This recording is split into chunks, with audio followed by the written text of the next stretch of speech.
Hi, my name's Ben. I work for the Game House, and today we're going to be looking at a quick Atlanta Falcons 2023 NFL Draft profile. All right, first things first, as per usual, there's not going to be any tape in here. Sorry, it's just hard for us to get the rights to that kind of thing. And also, my neighbor is constantly working on his lawn. It's pretty incessant, so if you hear some lawn equipment in the background, nothing I can do about that, so I am sorry. Okay, first things first, let's look at the team needs. Now, they've had a great offseason. They've signed a bunch of great pieces, including some defensive pieces like Bud Dupree, Jesse Bates, and Jeff Okudah. But they still need to round out some pass rushing, and they could use some more depth in the backfield, despite all of those signings. And if they could find a way to get Bijan Robinson or another running back, that could be huge too. But there are a bunch of ways the Falcons could go, so let's just dive into it. For their first round pick, I have them picking Lucas Van Ness, the edge rusher out of Georgia.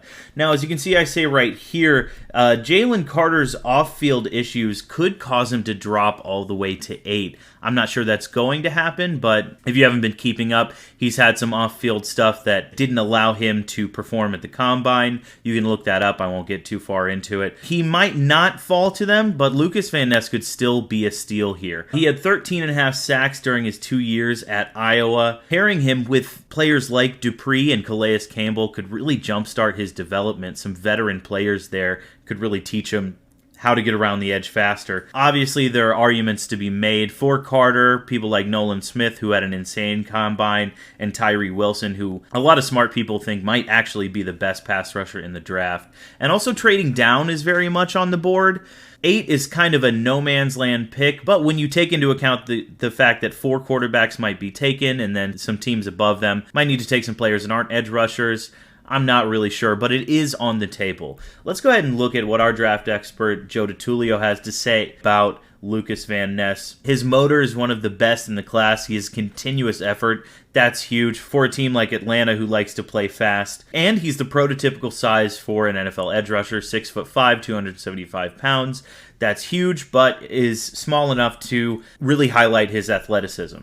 So Van Ness is the pick there, but like I said, they're arguments to be made for other players. Next, we have Trenton Simpson, the linebacker out of Clemson. Now, I know I didn't list linebacker as a real position of need here, but if they're passing up on the speed of Carter and the speed of Nolan Smith, they could get the fastest linebacker in the draft, which is Simpson. He won't be much of a pass rusher right away, but he's great in run defense, and his 4.43 speed makes him versatile. You could coach him up to be more of a pass rusher. He'll definitely be the go-to quarterback spy, as you can see I say right here. That's how fast he is. He can keep an eye on the quarterback. Against some of those running quarterbacks, just place him right in the middle of the field, closer, maybe a little bit closer to the line, and let him work. The team that takes him is definitely going to be relying on his speed first and foremost, though. He needs to be coached up a little bit more. We're looking at the NFL official combine rankings here. As you can see, he's the 3rd ranked linebacker in the class. You see his 4.43 speed here. We're going to look at his strengths, starting experience at inside and outside linebacker spots. I'm not sure where he's going to start, but that's good for the team that takes him. He's great on following routes, and he can explode forward when he is blitzing. Again, he's not much of an edge rusher right now,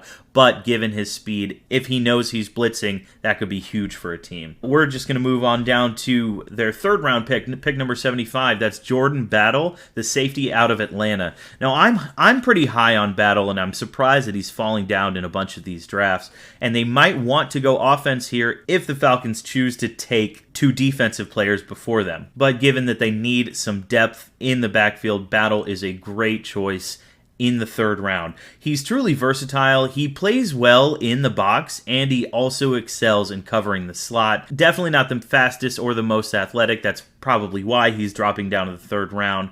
He might be able to start right away, or at least take some pressure off of an injured safety or a banged up safety. We're going to look at draft buzzes. Coverage right here. Strengths are his physicality. He's fluid in coverage. It says they say that he scares the hell out of smaller receivers over the middle. That's pretty funny. And he's great with his hands without drawing flags. That's actually pretty big given how much safeties and cornerbacks need to play physical, sort of outweigh the receiver play.